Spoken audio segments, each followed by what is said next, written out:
Good afternoon, everyone. Today is Monday, September 22nd, 2025, and we're here this afternoon for a work session with Community Planning Infrastructure and Resources. I'm Kristen Stevens, Chair of the Board of County Commissioners. With me are my fellow commissioners, Commissioner Jody Shattuck McNally and Commissioner John Kafalis, our county manager here today. And I will turn things over to our Community Development Director, Rebecca Everett, to get us started this afternoon. And there's other people in the room. Please introduce yourselves if you come up to speak. Thank you.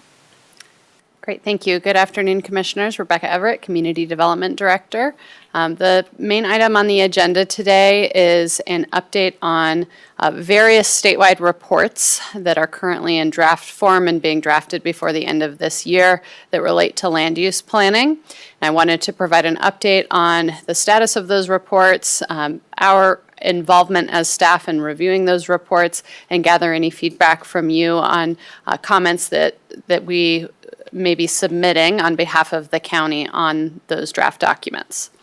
So I will provide a little bit of context on what the different reports are, the legislation that drives those reports, and then present at a high level my observations on what is included in these reports and how those reports do or don't align with county goals and priorities. So as a reminder, this is a slide that we've shown in a previous work session. In 2024, the 2024 legislative session, SB 24-174 was adopted that had the goal of advancing more housing development across the state with the goal of providing more affordable and attainable housing statewide. That legislation included several requirements. Some of those were requirements for local governments to comply with, and some were requirements for the state to follow through on. Of the local government requirements, the county is on track to be compliant with this legislation. But our obligations include developing a housing needs assessment, a housing action plan, and both a water supply element and strategic growth element for a comprehensive plan. One of those is in progress, the housing needs assessment. The housing action plan will shortly follow the housing needs assessment, and then we plan to address the comprehensive plan requirements next year. The two reports that I'm going to discuss and present about today directly relate to that strategic growth element of a comprehensive plan, and those are the reports that are intended to inform us as a local government when we do update our comprehensive plan to comply with these requirements. So as part of SB 24-174, the State Department of Local Affairs, DOLA, is required to put out two reports to provide guidance and best practices and recommendations to local governments. The first is called the Strategic Growth Report, and I'll explain a little bit more about what's included there. And the second is a Vital Landscapes and Resources report that contains best practices related to conservation protection of sensitive open space agricultural lands, habitat, and other sensitive areas. Beginning in January 2026 of next year, any changes to comprehensive plans must include consideration of these two reports. So these reports will form the basis for any future updates that we make to our comprehensive plan. And we are also required to update our comprehensive plan by the end of 2026. So we will have a one-year window once these reports are finalized and published to make changes to our comprehensive plan to comply. This is a chart that DOLA has put out that describes or put side by side these two reports and deadlines and topics that are addressed. So the Strategic Growth Report must be finalized and published by the end of October. The Vital Landscapes and Resources Report must be finalized and published by December 31st of this year. The Strategic Growth Report really focuses on land use policy and land use strategies for encouraging the types of land use patterns that can achieve strategic growth goals, and I'll show a definition of strategic growth in a moment. But the topics that this addresses include housing, infrastructure, climate and air quality, water supply, transportation, parks and open space, resource lands, including agricultural lands and natural lands, wildfire risk, and critical areas. There are various groups that are required to be consulted and in other documents that serve as foundational inputs into these reports. And ultimately, the Strategic Growth Report will result in policy recommendations, including any recommendations for state and local laws. So this is of direct relevance to us. The Vital Lands and Resources Report is more of a best practices guidance document and focuses on open space, wildlife habitat, and preservation of sensitive and important lands that provide environmental benefits, recreational benefits, hazard mitigation, and other services. So DOLA defines strategic growth, which is central to both of these reports, as a fiscally and environmentally sustainable approach to land use planning, housing, community well-being, and infrastructure that promotes the development or redevelopment of vacant and underutilized infill parcels, so directing growth into developed areas, and mitigates the need for extensions of infrastructure and public services into natural and agricultural lands. So essentially, development patterns that add density into already developed areas, urban areas, while protecting the more rural and less urbanized areas of the state. This is pretty directly aligned with Larimer County's policies and land use planning strategy over many decades, keeping the urban areas urban and the rural areas rural, and protecting from significant sprawl or encroachment out into the rural areas. So there is pretty good alignment with Larimer County's policies here. We're not too far off from some of the goals. A lot of the content of the Strategic Growth Report focuses around this idea of a transect.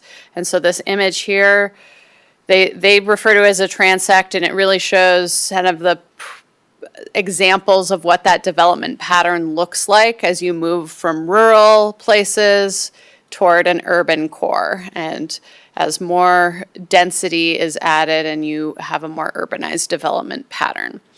So a lot of the focus is on analyzing these different development patterns or providing strategies that relate to these different sections of the transect. The Strategic Growth Report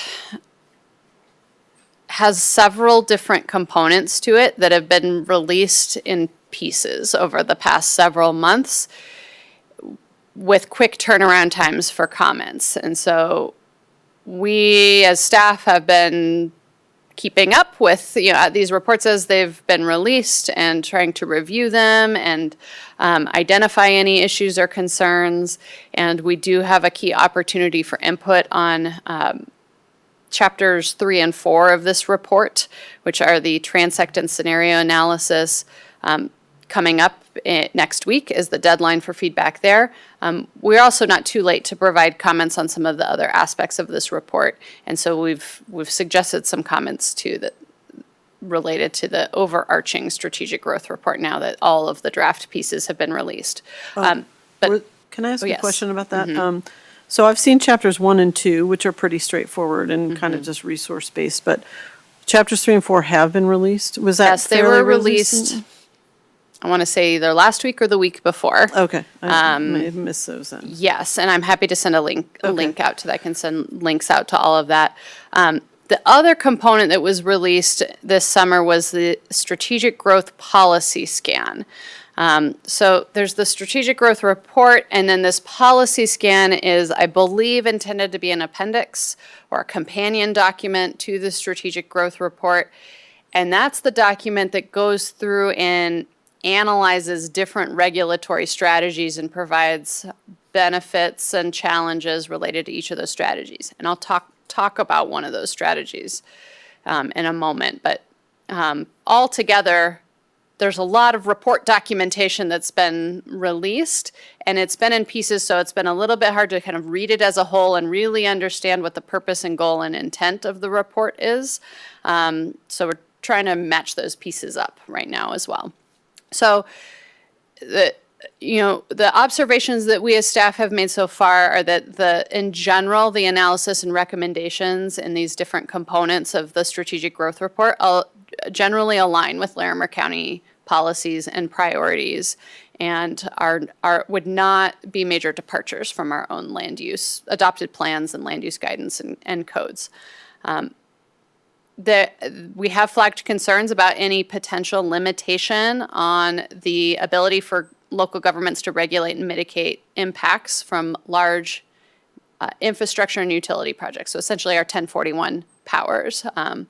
But that's our ability to regulate those regional scale projects, pipelines, reservoirs, transmission lines, renewable energy facilities, and other projects that can have major environmental impacts, and that in Larimer County are important for us to be able to regulate at the local level. So that is an area where we have identified, while nothing specifically has been stated that threatens 1041 powers, it's something that we've flagged as a potential concern. We've also, looking at the transect and scenario analysis, identified some questions about how that's supposed to apply to mountain communities. As I read through that, I could not see it fitting into Estes Park or other Colorado mountain communities, and so I think there's some context that might be needed there.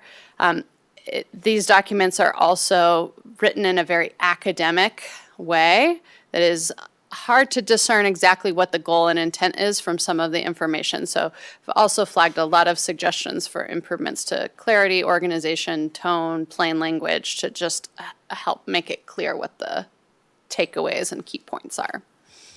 Commissioner Shattuck McNally. Rebecca, I feel like you went inside my brain over the last month and pulled out my concerns and said them in a lot more concise, eloquent way than I could at this point. So I want to thank you for that, especially with the two, actually the bottom three. I'm really worried. I have strong, very troubling concerns about any potential limitation on 1041 powers. I'm really concerned about that, and I hope that we can speak gently but forcefully, pushing back that I feel like we've gotten a pretty good process that we haven't really said no, but we have made projects better by working with folks and everyone had bring their aim game, and that's been a better project for everyone, including the public and the landowners that are impacted, in my opinion. And we've gotten to do some things to kind of, strengthened the project. And then I couldn't quite come up with the word relevance, but I appreciate that word choice you used, because I was concerned about our mountain communities, because it just felt, and I know I've been talking with other commissioners actually about these over the weekend, and the weekend before I went to Chaffee County, talking with Pitkin County and someone who's been on their planning and zoning for a long time. Gunnison County had a conversation with over the weekend, touching base with Boulder County with their thoughts on. So I've been actually having one-on-one communications, and this pretty much is a kind of almost aligning exactly where others are at. And I'll have a comment on the landscapes and the wildlife report, because there is some, a comment I'd like to make, Madam Chair, at that point, something that we're seeing that we should advocate together as counties. But I wanted to just say I appreciate showing where maybe we can say, hey, this something we're already doing, this looks okay, but I really have some concerns about definitely the middle two. And yeah, I think definitely the clarity is really lacking in this, and I would love to see those other two. I had to read through those reports like 5 times, and I'm still not quite sure what it said. So, and that's why I was calling my colleagues to see what they think. But thank you for being able to articulate what I've been struggling with to articulate. So thank you for that. Commissioner Kavalis. Thank you, Madam Chair. Thanks, Rebecca. Just regarding the bullet point on questions about relevance for mountain communities, And can you give an example of that, please? Yeah, so if I go back to this transect here, there's a lot of analysis in the latest chapters that were released, the transect and scenario analysis, that looks at what are the kind of fiscal costs of supporting different types of development or different densities? How does it affect housing prices or household costs? How does it affect climate goals? Analysis on great topics, but when you look at some of the data and of examples that they pulled from, it seems like mountain communities weren't factored in, and some of the housing price considerations that are really prevalent in those mountain communities,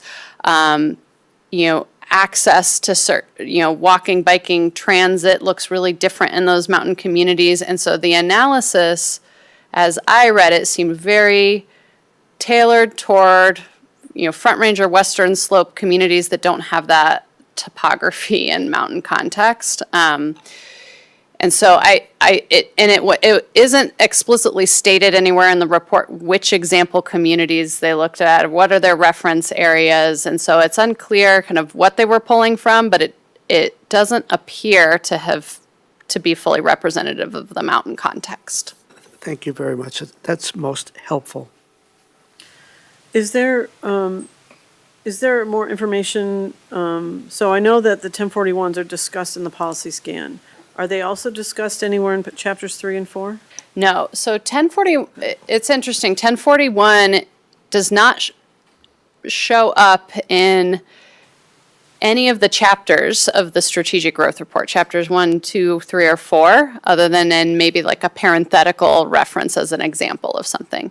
But then they're addressed more at length in the policy scan, and that's really the only place 1041 regulations show up. This is just a copy and paste from that policy scan of what benefits and challenges the state identified. This is not Larimer County's perspective on what are the benefits and challenges. This is what DOLA identified. And that's kind of the meat of their analysis of 1041. So again, it's not directly referenced in there that there's major concern about local 1041 powers, but there is a bullet point at the end that says may give local governments effective veto power over regionally important infrastructure. And that characterization we don't think is fair based on our experience with 1041 in Larimer County. Well, and two, thinking about 1041, I think can,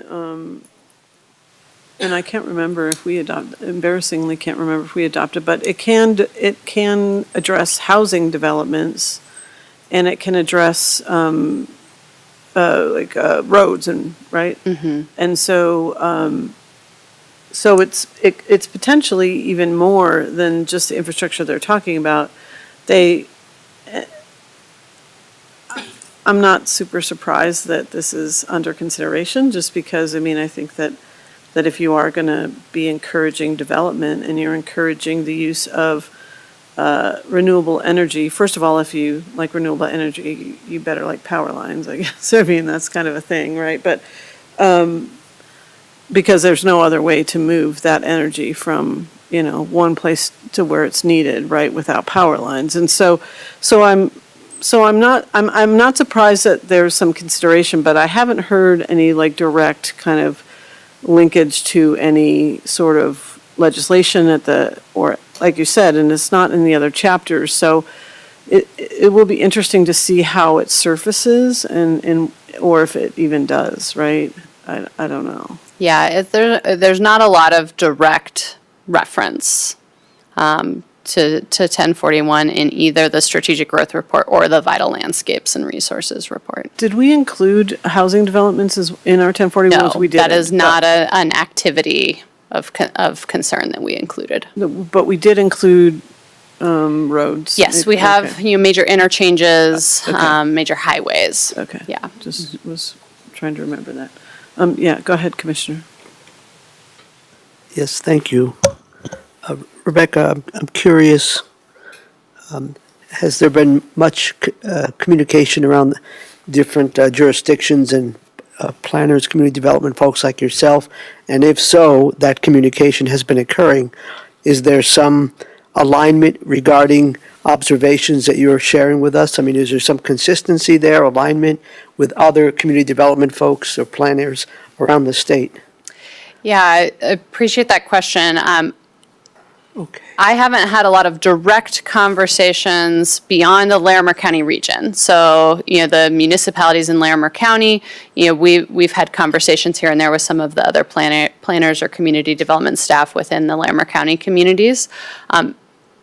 And a little bit with Weld County staff on topics as they come up. I'd say I have heard, similar to what Commissioner Shattuck McNally has expressed, I've heard through certain forums pretty good alignment on a lot of the comments that are stated here from other counties around the state.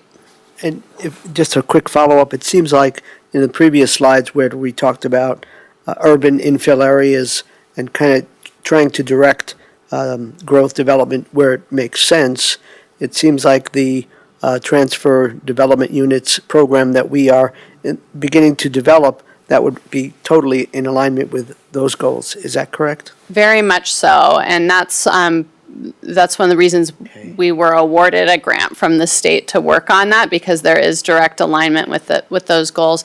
And transfer of development rights programs are a strategic growth strategy that is included in that policy scan document too. So there are, I can't remember how many different strategies were in that document, but several that the county already utilizes or plans to.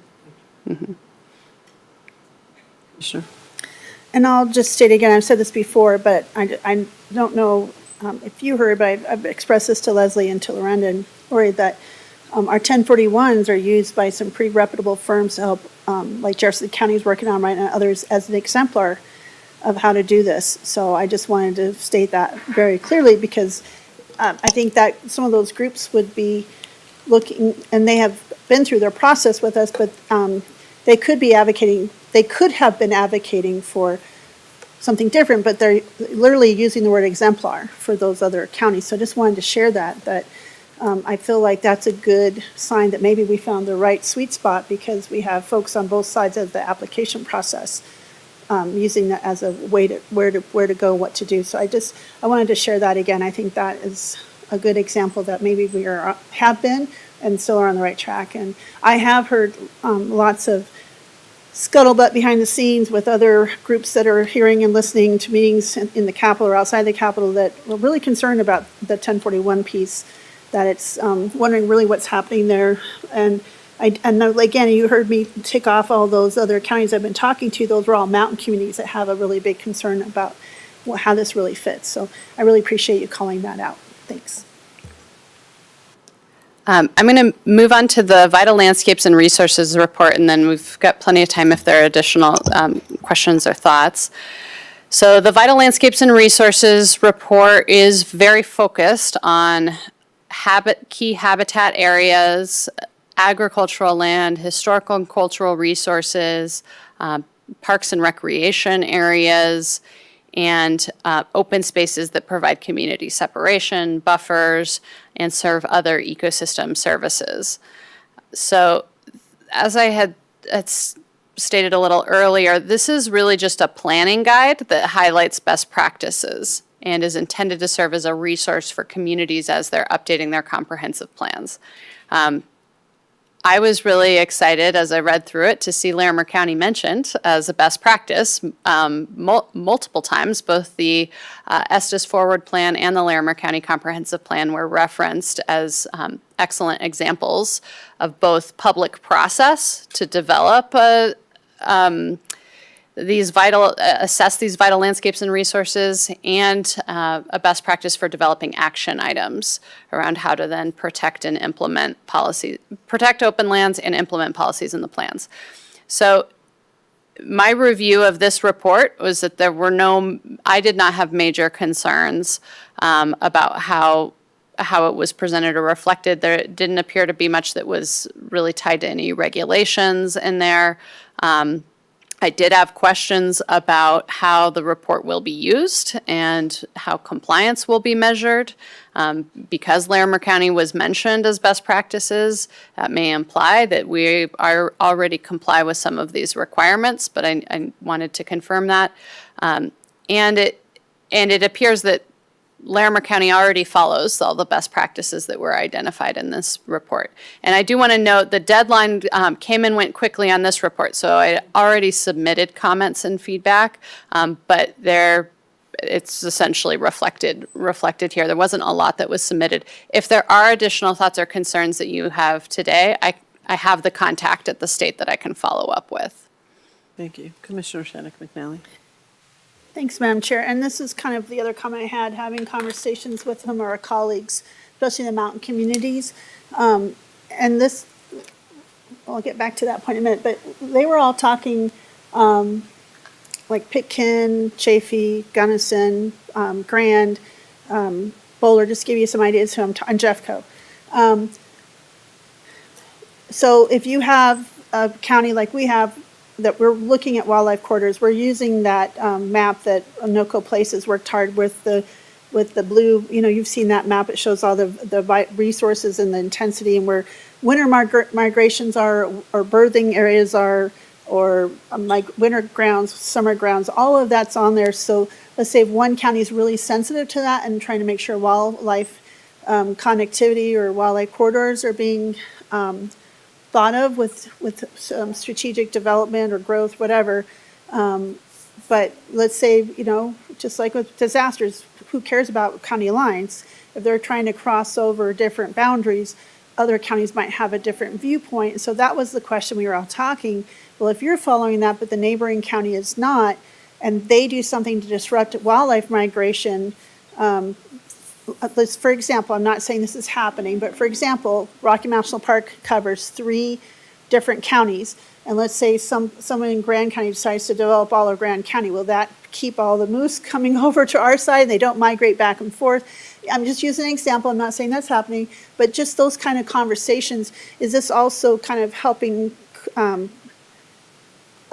encourage collaboration with different kinds of those maps?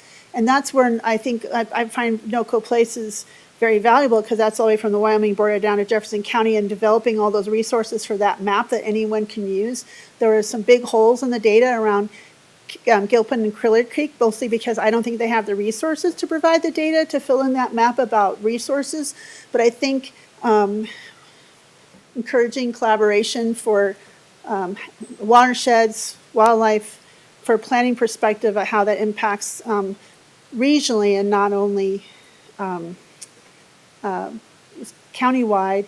But I don't, I'm sure we're all going to be resistant, like telling us what to do, but how do we incentivize looking at those things together? Because I do think most mountain communities are worried about wildlife corridors and watersheds, but how do we incentivize or encourage that collaboration and use some of those really well-intentioned maps? So that's one thing that I would wanted to just add to that. Great. And that was what I heard very clearly from my colleagues is, I think others are experiencing this, where one county is doing something different in values than another county, neighboring county, and it's impacting these kinds of things. So that's the only thing I would like to add. And thanks for letting me have that opportunity. If you wouldn't mind passing that along, that would, I think, would be something that we're already having conversations with. At least I am. So. Yeah, thank you. absolutely. I've made note of that, and I can follow up with the DOLA staff. Anything to add, Commissioner? Well, I'm just wondering, it doesn't appear that DOLA has had a community engagement or public input process in either this report, either report. Is that the case? And if so, why? Shouldn't they be getting input from mountain communities and places like that? I know that they have been trying to hold focus. DOLA has been trying to hold focus groups on the various reports, and they will take different groups of stakeholders and try to target input from different perspectives. I don't know the full extent of the outreach that they've done on these reports, but I do know the timeline has been very fast for them to hire consultants, draft the reports, get them out for review, and then try to revise them in time to meet their deadlines. And so I would say the level of kind of statewide publicity or input from general community is not at the level of a lot of other, projects or initiatives or what Larimer County would do on a project. And I think some of that is a function of the deadlines that were set in the statute. I think the burden is on us as local governments who are directly engaged to try to represent our community's voices as best we can. Yeah, thank you, Rebecca. Yeah, I agree. I think it's really easy to let this stuff pass you by, clearly, as I did with chapters 3 and 4. I guess I'll look over. I mean, we're on your last slide, and Yeah. do we have any feedback or? I'll look over 3 and 4 and see if I have any. I didn't have any problems with 1 and 2. There again, I was sort of thinking that they would expound upon some of the things that were in the scan, and not at least in chapters 1 and 2, not so much. And it sounds like not necessarily even in chapters 3 or 4. So it was, I don't know if it was just sort of effort to throw out like everything that might be under consideration. As they create legislation to support the strategic growth plan, but so that was a little odd to me. Sort of like, hey, what do you feel about this stuff? This is a good thing, or maybe it's a bad thing. That seemed odd in a way, like to be just that there was no additional context with that scan. So yes, I guess I don't know. Maybe maybe after I look at chapters 3 and 4 would have more input. But I think at this point the 1041 is the major concern that I've seen.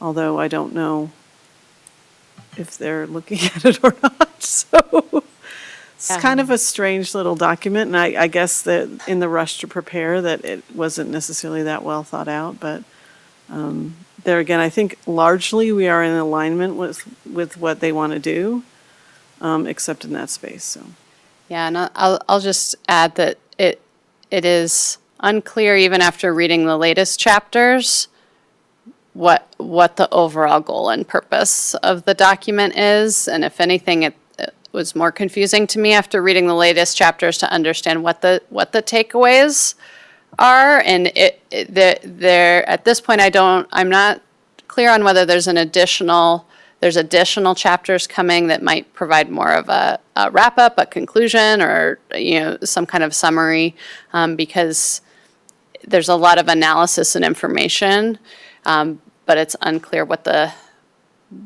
direction is for that. yeah, that was kind of my takeaway. And it is interesting though in the policy scan that they did put some of the benefits of some of these policies and the challenges. So they weren't it wasn't all one-sided, which is good because, they sort of realized that maybe doing some of this stuff or taking things away or putting on additional regulations could be problematic in some spaces. So at least the acknowledgement of that felt pretty good. I don't know. We'll see, I guess. Commissioner Shattuck McNally. Thanks, Madam Chair. I think you just stated that very well. I think my comments would be. Sorry, Commissioner, I lost your mic. Thank you. God, it feels like I've lived a week today already. About the 3 and 4, I've only heard about them. I haven't read them, to be honest with you. That's why everyone was talking to me over the weekend. I'm like, oh, I didn't see that yet. So I agree with this lack of clarity and confusion, and I think that's leading to lack of confidence or maybe some concerns that maybe don't need to be there. And so maybe, I don't know if that's part of their feedback, it's just this is leading to concerns, and with that lack of clarity, which is maybe better communication, would lead to more collaboration instead of kind of what's happening kind of feedback. I still strongly have very concerns about what is really happening with the 1041s. We're all kind of jumpy about that and what that means. I do I agree with you. I don't know if we wrote this in here, but the veto power, I feel was kind of, I agree, not a fair representation. I hope we commented on that. I don't know if we did, but I did not submit comments on that, but I don't think it's too late to I just. submit that I feedback. think maybe that's, I think I would like to just say not a fair representation, because that's not how we have approached that. I don't think we ever use the word veto, so, around here, so I just kind of have a trouble with that. And then I agree with the comments you had said. I think we really need to stress the relevance for mountain communities that you said. It seems like it's not, that they weren't factored in. And I think those are really, when we talk about the vital landscapes and resources, they're looking for that, but they're not, they're doing this other scan that's not really taking into these, which is almost imperative when you talk about mountain communities. And I feel like there's a disconnect there, and so maybe I'm not seeing the connection. I don't know if you're seeing it. It just feels like they're not seeing the overlap there that's so important. And so maybe we can suggest looking at the NOCO Places map for some of this stuff for helping, maybe other parts of the state can do that. But I think also the relevance for mountain communities would be something I'd really want to emphasize. So, and I appreciate you validating that. Maybe I just thought I was losing brain capacity or something. I really wasn't. Usually I can read through and get it, but just very disjointed, confusing sometimes. And I feel like it's a little rushed. And so my question is this a rush before the legislative session that they're trying to get something done, or is there rush for other reasons? It just feels, is there a purpose to the rush thing? I think the rush is that the SB 24-174 had deadlines. Okay. Or called out these reports as something the state was required to prepare and set deadlines for that. So I don't think there's flexibility in that timeline at this point. Yeah. Okay, and I knew those were those deadlines, but I was wanting to also know if those deadlines were, I know the deadlines were set, but I'm talking about, those were set last year, knowing the amount of capacity the state did or did not have, or local governments did or did not have. And is that because they're trying to do something in a legislative session next year? I don't know. That's the questions I have, but I appreciate the work you did on this and the thoroughness you read through this. I appreciate it very, very much. Thank you. Go ahead, Commissioner. Just to concur with my colleagues as far as the feedback and, the emphasis on that feedback. And also, I think the email that we received individually from Shane with your bullet points in terms of, where it's aligned, where you agree with the recommendation or the takeaways, and then the concern about 1041, certainly support that as well. All right, so it seems like we're in alignment here, and we'll kind of move on. All right. Well, I have the next agenda item, which is Community Development Director update. So I'll ask Eric to come up and join for one of these. But first, on the topic of Eric and our county building official position, I want to introduce to you Chris Allison, who is going to be acting as our interim building official starting next week. Eric's last day is this Friday with us, and Chris will be stepping into those shoes on Monday and will be leading the building division through this transition period until we're able to permanently hire the building official position. And I'll let Chris introduce himself in a moment, but just for background and reference, Chris is the former building official for the city of Longmont and is currently works for us as a plans examiner in his retirement. And we have been very appreciative to have had him for several years in our department, providing support as an expert plans examiner. And I am especially appreciative for his willingness to step into this role on a temporary basis until we're able to permanently hire the position. So, Chris, would you like to introduce yourself? Sure. Is it on? Is the red light on? Yep. Okay. Hi, I'm Chris Allison. I guess I'll start. My dad was a builder, a local builder, so I grew up on job sites. And so I've been on the other side of this counter, and so I kind of know what they go through to get permits, through county, city, whatever. And then after I decided to close my business, I was in business, I built houses and commercial building stuff for about 20 years. And then I went to City of Longmont, and I was down there for almost 20 years. And I was in Eric's position for about the same length of time that he is. And so, hopefully there shouldn't be, Eric and I usually see eye to eye on a lot of the different things that, the issues that come up. And so I don't think that there's going to be too much of a change in anything between now and the time we finally find somebody to take over. But yeah, so I guess I felt like with Eric leaving and some of the others that there could be a little bit of a void there that if I maybe stepped in, I could help kind of bridge some of that till the dust settles anyway, and we see how all of that works. But anyway, I'm happy to do, whatever's necessary to keep things running.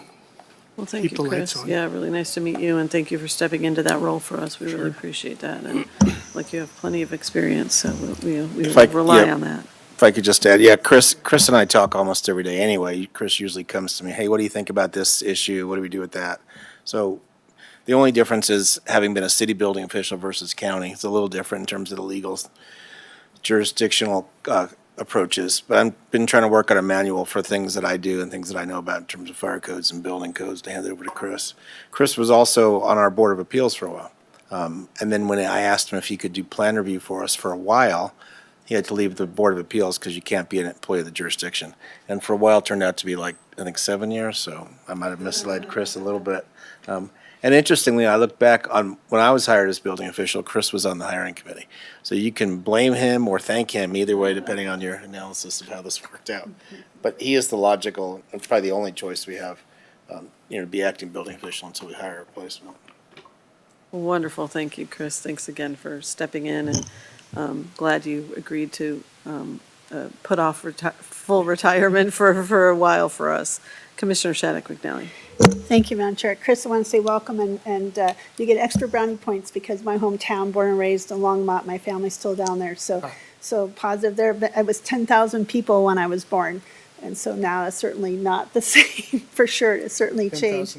No, but welcome aboard, and thank you for stepping in. And Eric, thank you. I mean, we'll see each other in a couple days at your little swindig. But it just, thank you for just want to say publicly, an outstanding building official, and we can't thank you enough for decades of fantastic work and the legacy that you leave, and big shoes to fill. But Larimer County is a great place because of a lot of the work that you've done, so thank you. Go ahead, Commissioner. Well, thank you for helping us through this transition period, and certainly welcome to the team. Thank you. Yes. Yeah, and thank you, Eric. We might not publicly get to say thank you for your many years of service and for your dedication to Larimer County. We really appreciate that. We're sorry to see you go, but I'm happy for you that you get to retire and look forward to celebrating you this week. All right, on the topic of building and building codes, you have on your land use hearing agenda today adoption of the full package of 2024 building codes. We did have a question we wanted to check in with you all this afternoon because you already have a couple other discussion items on your agenda. We are not aware of any public comment or controversy associated with adoption of the new building codes. There was a unanimous recommendation from Planning Commission Yes, and the Board of Appeals. and from the Board of Appeals to adopt these codes. So we wanted to check to see if you wanted to keep the item on the discussion agenda or if you wanted to move it to consent. And we're prepared as staff to support the item either way. Commissioner Shattuck McNally. I'm open to whatever, but I do feel like we had a pretty good discussion about a lot of these things at the Planning Commission. Of course, I've been watching the wildfire resiliency code a lot. I appreciate your suggestions there. So I'm open if we want to move it to consent. I'm good with that. I know we've had a lot of ayes and other discussions on it, but I just wanted to state that I'm open to that if my colleagues want to move it to consent as well. Thanks. Consent. I think there's consensus on consent, so yes, let's Great. do that. Thank you. Can I add just one thing on that? Go ahead, And I Eric. appreciate that. Yeah, you've heard the presentation at the joint work session, and then the planning commission heard it. I'm not aware of any opposition. Sometimes there's controversy with the home builders if the energy codes are adding costs.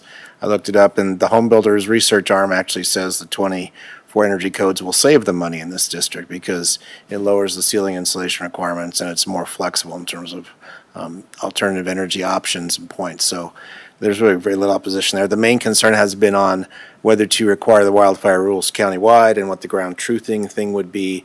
There have already been discussions internally and with our Board of Appeals, which will continue to come up with a fair process. So a homeowner could argue that they shouldn't be subject to the rules, present some kind of data, would not necessarily have to hire a professional. So that's underway. We're working on that. And otherwise, I don't think, the most controversial things were the state codes. And as one member of the Planning Commission said, they were not real fond of the mandatory electric ready code and it would add costs, but as they understand, it's mandatory. We don't have any options on that. So I think it would be best to move it to consent and save yourself some time if you're okay with that. We are always okay with saving time. And I agree, we've really talked about these issues at length, so. Okay, great. Okay. I have one last update for you. This is a heads up. Next week, September 30th, which would be next Tuesday, the Town of Estes Park Board of Trustees will be having a study session where they're going to discuss annexation policy. And we as staff will either watch that live or watch the recording the next day to understand what's discussed in that conversation. And at this point, we are continuing to monitor conversations in Estes about annexation. And we are getting updates from staff and having informal conversations with town staff to just understand what direction the staff are receiving from their elected leadership, and we will bring any conversations or questions to you all if there's something that the county is being asked to actively engage in.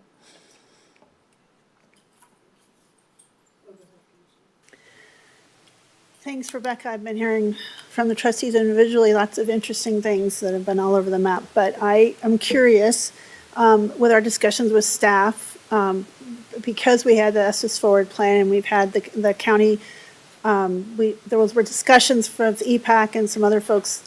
We kind of have a general idea where we all are at, sort of. Has that been kind of stated, or what kind of conversations, just to kind of let them know in case that comes up in the meeting on Tuesday?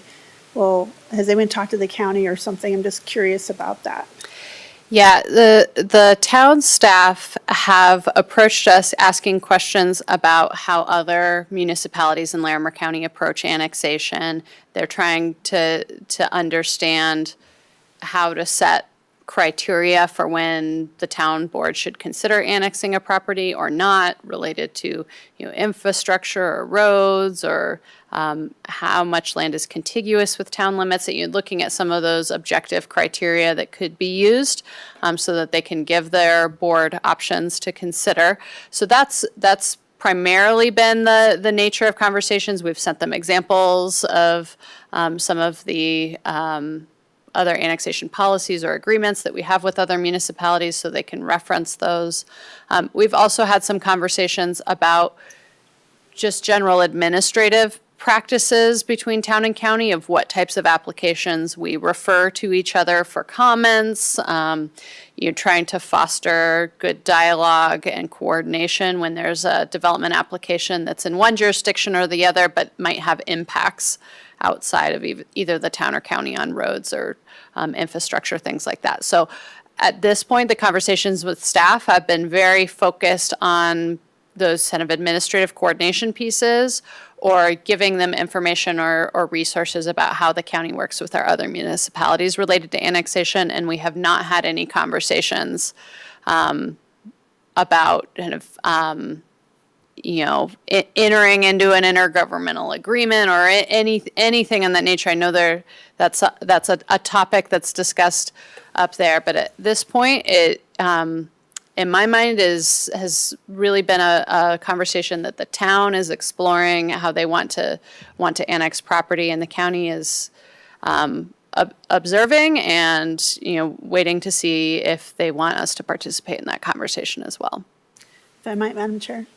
Do you, Rebecca, thank you for that. Do you feel it seems like this portion and some other things are really kind of a couple of those town trustees want to see happen quicker than later, and maybe, I don't know how their strategy for pursuing their comprehensive plan overall instead of kind of a different strategy than I feel like we kind of follow. Do you feel like this is something they're trying to expedite by having this conversation the way they are? Or what is your feel? I mean, no crystal balls. I'm not asking for crystal balls, but any indications that this is something that it's being kind of driven to happen sooner than later, or any ideas with that? Based on my conversations with the staff, it appears that they would like to get some kind of annexation policy in place that gives the board common criteria that they can look at together when they're considering an application for an annexation. Because there have been some annexation requests in the past couple of years where there hasn't been a set of agreed upon criteria that they're looking at. So my understanding is they would like something in place quickly that is adopted so that they can reference that as a board, unified board when they're looking at an annexation proposal. I think there are other kind of interests, topics, discussions that come up that go in various different directions, but I don't know what the will of the whole elected body is as it relates to annexation. The Estes Forward Plan doesn't specify annexation areas or a growth management area, and that's really something that the county would need to be a part of any conversations about where and how is growth targeted in the valley, and those types of conversations have not happened yet, but I think there is interest for some community members, elected officials, others in the Estes area in exploring that concept. I'd say that's not a project that you all have prioritized in a work plan at this point. And so if there was a request to do that kind of work, we would come back to you and ask you all if that's something that you want staff to be engaging in, or that you all as an elected body want to engage in. Thank you. That's very helpful. Appreciate that. Okay. Anything else on the agenda today, or that is it? So that's any other questions or comments before we finish up here? No? All right. Well, then it's 2:24 and we are adjourned. Thank you, everyone.